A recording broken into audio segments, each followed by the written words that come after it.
오늘 글로벌 경제는 일본으로 가보겠습니다. 요즘 일본 아파트들이 자체 수익 사업을 통해 돈을 벌고 이 돈으로 건물 수선을 하고 있다는데요. 동경 연결하겠습니다. 이승철 특파원, 일단 왜 일본 아파트들이 돈벌이에 나서게 됐을지 궁금한데요.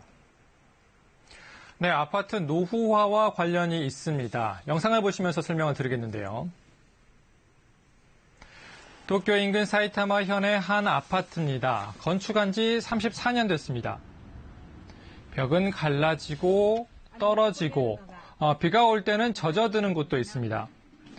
상당히 낡았다는 것을 한눈에도 알 수가 있습니다. 네, 보통 저 정도 되면 재건축을 한다거나 수리를 할 텐데요. 네, 그런데 그게 좀 만만치가 않습니다. 앞서 보신 아파트도 한 동짜리인데요. 일본은 한국처럼 대규모 아파트 단지가 많지 않은 데다가 도쿄 일부 중심 지역을 빼고는 부동산 가격이 오르지 않기 때문에 기존 아파트를 허물고 재건축하는 경우가 거의 없습니다. 그럼 수리를 해야 되는데요. 이곳 주민들도 그래서 아파트 관리사와 상담을 했습니다. 그런데 대규모 수선이 필요하다는 결론이 나왔습니다. 아파트 관리사의 말 들어보시죠. 築年数が古くなれば当然直すところも多くなりますし、時代が流れていけば物価も上がっていきますので早め早めにやっぱり対策をしていくということが大事だと思います。 하지만 그 정도 수리를 하려면 세대당 부담해야 하는 돈이 150만 엔, 우리 돈 1,500만 원에 이릅니다. 그 정도 금액이면 주민들에게 큰 부담이 될 수밖에 없겠는데요. 그렇습니다. 재산적 가치의 상승 없이 갑자기 1,000만 원 넘게 부담을 해야 한다면 쉽게 찬성할 수 있는 주민들은 그리 많지 않을 겁니다. 특히 더 문제가 되는 것은 일본 사회의 급속한 고령화인데요. 일본은 65세 고령 인구의 비율이 지난해 27%, 그리고 2040년까지 35%에 이를 것으로 추정되고 있습니다. 고령자 세대에게는 특히 이 같은 목돈이 부담이 되기 때문에 아파트 수리 수선을 위한 대책이 잘 마련 안 될 수밖에 없습니다. 바로 그런 이유로 아파트들이 직접 돈벌이에 나서게 됐다는 거군요.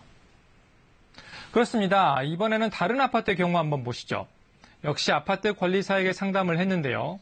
거기서 나온 제안이 아파트의 빈 공간을 이용하는 사업들입니다. 우선 아파트에 공용 수익용 자동 판매기를 설치를 했습니다. 또 사용하지 않는 주차장 공간은 유료 주차장 사업자에게 빌려줘서 수익을 창출합니다. 자동 판매기에서 연 15만 엔, 주차장에서 72만 엔 등 합쳐서 연간 87만 엔, 우리 돈 약 870만 원 정도의 수익을 올릴 수 있게 됐습니다. 물론 이 돈은 아파트 수선을 위해서 쓰이게 됩니다. 주민들 반응도 좋은데요. 駐車場の貸し出しとか素人ではわからないことがいろいろあるので助かっています。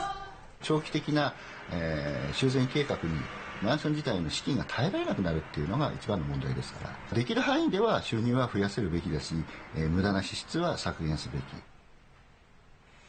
네, 돈 액수가 상당합니다. 아파트 단지가 크면 수익도 더 늘어나겠죠? 네, 여러 가지 방법이 동원이 되고 있습니다. 말씀하신 대로 조금 더 큰 아파트 단지 한번 보시겠습니다. 5개 동에 230세대가 살고 있는 아파트입니다. 이것도 역시 지은 지 30년이 됐는데요. 아파트 수리 수선 비용을 위해서 마련한 것이 옥상에 설치한 태양광 패널입니다. 600장 이상의 패널을 설치했습니다. 발전된 전기를 전량 전력회사에 팔아서 수익을 내고 있습니다. 本日約 600kW の発電ができておりまして、今日の売り上げ 24,000円と。 이렇게 태양광 발전으로 벌어들인 돈만 지난해 700만 엔, 우리 돈 7천만 원에 이릅니다.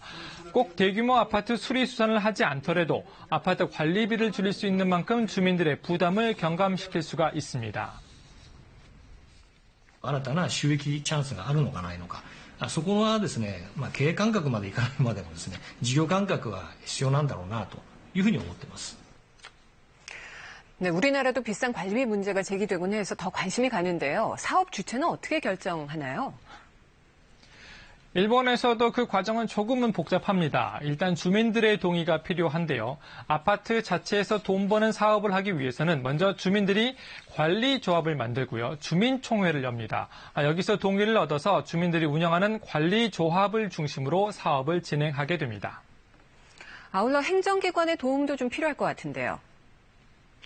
네, 일본의 경우에 건축한 지 30년이 넘는 아파트 수가 10년 후에는 2배로 증가할 것으로 예상이 되고 있습니다. 그런 만큼 지자체에서도 노후 아파트 관리가 과제로 떠오르고 있습니다.